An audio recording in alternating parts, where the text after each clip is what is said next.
Hey everyone, welcome to the GigRoots podcast, where we discuss grassroots economics in America. Each episode, we speak with the people who are working toward community transformation at the grassroots level. Let's go. Yep, video, audio, everything looks good, man. So we're going to go ahead and just get into it. Okay. My good friend BJ Stewart, how are you, sir? Ethan, I'm doing wonderful. Spring has sprung here in Seattle. It's about 70 degrees and the sun is out even, so I'm pretty excited. Oh, that sounds beautiful. And so remind me how long you've been in Seattle.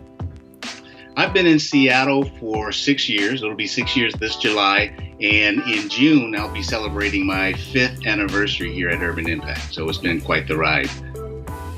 So what's your role at Urban Impact?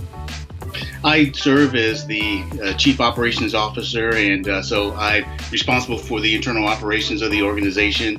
So that's kind of my, I was trained to do this job, but my passion project, where I'm able to, really exercise my passion, is I lead our economic development efforts, serving local entrepreneurs and small businesses. So that's where I have fun at work. So how long has Urban Impact been around? Urban Impact's been around, Ethan, for 32 plus years, serving the community here in Seattle. We focus on the under-resourced communities, and our mission is to partner with families and communities to break the cycle of social, material, and spiritual poverty. And Ethan, what that really gives acknowledgement to is that poverty is more than one's economic situation. It has to do with broken relationships. So broken relationships with themselves, broken relationships with their family, broken relationships with their community, and the systems around them that are really designed to help them end up working against them. And the school to prison pipeline is a good example of that. So we have a fairly broad menu of programming designed to address the felt needs and do so in a holistic way. And I lead our economic development efforts, which, we wrap our arms around local entrepreneurs and support them. When you're thinking about economic development for the community, can you just kind of describe the community that Urban Impact sits in? Yeah, Seattle is a very interesting place, Ethan. It's Starbucks is headquartered here, Microsoft, Amazon, T-Mobile. It's one of the global hotspots for startups. You're in the tech mecca, kind of. The tech mecca for sure, and that's what you think of when you think of Seattle and its business ecosystem. However, Seattle is mostly made up, numerically at least, of small mom and pop shops with folks less than 4 employees. So it's really those folks who we focus on because they're struggling, right? They were operating on thin margins even before this COVID thing. And with the COVID mandated closures, those issues have just continued to manifest itself. So, we focus on those micro enterprises, those small businesses in Seattle's under-resourced communities. So when we talk about micro enterprises, micro businesses, what sort of resources has the city made available to them to deal with COVID right now? Well, Seattle's done the city itself has done a pretty good job. In fact, its Office of Economic Development, which has already been a business partner to the local business districts that we engage with for sure. They've really kind of turned up the notch relative to funneling resources to those business districts, and then those business districts then being kind of the hub of information and resources to get information out to the local entrepreneurs. So it is Urban Impact and organizations like Urban Impact that then plug into those local business districts and really engage with the entrepreneurs at that level and get the information out. And it's more than just getting the information out; it's really encouraging folks to act, right? Because if you have the information and you don't act, then that information doesn't really do any good. So that's the big challenge, and it's been, I'm not going to say fun, but we've seen results, and let me tell you, we've seen the resilience, Ethan, of these local mom and pop shops, these local micro enterprises, because they didn't just sit back. Most, at least, didn't sit back and go, "Oh, I got to close my doors." It's like, hey, wait a minute. I have mouths to feed at home and house notes to pay and car notes to pay and rent to pay, etc. What do I need to do? So very quickly, we saw most entrepreneurs who are already in business assessing where the opportunities were, assessing where the changing problems and needs and desires of their customers driven by COVID existed. And we saw very quickly then pivot to serve those changing problems, needs, and desires. So we've seen a great deal of resilience. And, where Urban Impact comes in is we come in and say, okay, we see the intention, but we know that there are barriers that you face. So, we walk with them through those barriers to kind of accelerate their process to sustainability and growth. I mean, you talked about Seattle being a very interesting city just because of its makeup. It's a very ethnically diverse city, the Rainier Valley community in particular. So I'm wondering if you could just give me a picture of what's a typical entrepreneur or business owner look like within your community. Yeah, it's the Rainier Valley is one of our primary communities of interest. It's represented by zip code 98118, and it's one of the most diverse zip codes in the U.S. There's 59 plus different languages and dialects spoken here. It's about 31% white, 29% Asian, about 23% black, and there's a fast-growing Eastern African immigrant population here. And really the businesses that we serve are reflective of the diverse community. And what we've seen is, of course, we're able to enjoy the cultural benefits of living in a diverse community like that. On the other hand, on the other side of the coin here, that's where Seattle's growing income and wealth gap tends to manifest itself. And that's, indicated by, and I'm looking at, again, zip code 98118. And this is pre-COVID. We had double-digit unemployment where, Seattle overall was pretty much at full employment, under 4%. And that's pre-COVID again. The median household income was about 32% lower in this zip code.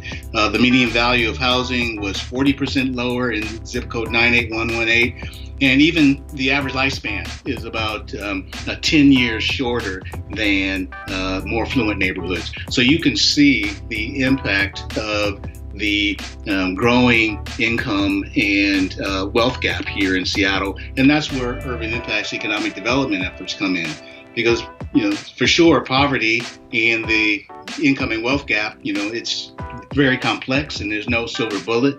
But we believe that entrepreneurship is a key tool in the toolbox to, pull out, to generate jobs, to generate generational health, to generate, individual and family sustainability so that the folks can stay in place.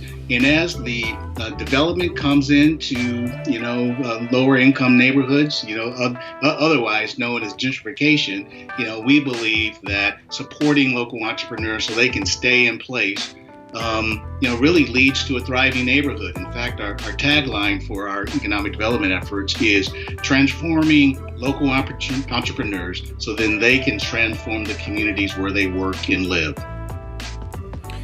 Stay in place. You say that about the entrepreneurs. That phrase is kind of taking on a whole new meaning now in the midst of the pandemic. And I mean, you pointed out there's a lot of issues that the community had been facing even prior to the pandemic. But how have things changed since the spread? And I think Seattle was one of the most hardest hit areas in the U.S. They were one of the early ones to get it, right? As a matter of fact, I think I was just out there with you earlier in the year, right when this thing was starting to jump off. How has the community been affected through this? Well, as you mentioned, Ethan, Seattle was one of the early, epicenters here in the U.S. and was one of the first communities to close. And we happen to live in a state where Governor Inslee, and I'm supportive of this, has been, slow to ease the shutdown and state mandated closures for obvious reasons. And so that's had an immediate impact on these micro enterprises and small businesses. And, before the pandemic, they were the most vulnerable and those with the least reserves. So that's just manifesting itself as the closure continues. But again, that gets back to the resiliency that we've seen in local entrepreneurs, and that resiliency is graduating from the school of hard knocks, right? So this struggle is not new. So that's one of the, that life experience comes in and, really feeds the resiliency and at least relative to our small business accelerator, which is one of the programs supporting entrepreneurs. We've seen most of our entrepreneurs, their sales have increased during this COVID season. So, that's just, again, a tribute to their resilience and hard work. So talk about how Urban Impact is trying to position itself right now to be of service to entrepreneurs in light of everything that's happened. Yeah, well, we have two key programs. One is it's called Sharks at the Beach. It's an entrepreneurship program really designed to support aspiring entrepreneurs or very early stage entrepreneurs. And we provide business basics around vetting their idea, business basics around putting together a business plan. And that's very exciting because that's where you see a lot of light bulbs, coming, lighting up above people's heads as they look to transition their, kind of garage, backyard, side hustles and hobbies into legitimate businesses. And even more so, as many of these folks were working full time and are now laid off and are going, oh, wait a minute. This side hustle or hobby that I had, I may need to depend on this to, support my family. So, we have seen and already engaged a group of folks become even more engaged as, their side hustle turned legitimate micro enterprise becomes more legitimate. And then the second, our Small Business Accelerator, is really designed to support, as continued support for graduates of our, Business 101 entrepreneurship program, Sharks at the Beach. And then it provides also an opportunity to, put our hands around other small businesses in the community, really, filling the gaps. And as we've seen over and over and over, there's three common gaps that these local micro enterprises, these local entrepreneurs suffer. It's the relationship gaps where they don't have the depth of network to garner the resources that they need.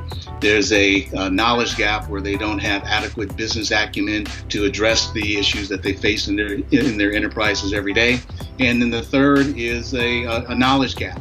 So as we've designed both Sharks at the Beach, the entrepreneurship program, and the Business Accelerator, we've designed both of those programs to close those gaps, building social capital through mentorship and coaching, building knowledge capital through business training, and building financial capital through connecting these folks with alternative sources for financing so they can adequately capitalize their business. So, that's our logic motto, and, that's our plan for attack through both of those programs. All right. So if people want to find out more about Urban Impact and everything that you're working on, where can they go? Well, the best way to connect with us is through our website, which is urbanimpactseattle.org, and you can navigate to the initiatives page and the economic development tab, and you'll find what we do from an economic development perspective. And you can find us on Facebook and on LinkedIn as well, looking for Urban Impact Seattle. Excellent. Well, BJ, I want to thank you for your time, brother. It's good as always to talk with you. Sounds hey, everybody. good. Thanks for listening to the podcast. Head on over to grassrootsgig.com where you can check out more interviews, read the latest blogs, and join a community of grassroots changemakers. Be sure to follow us on social media and subscribe to our channel to keep up with the latest. We'll see you next time.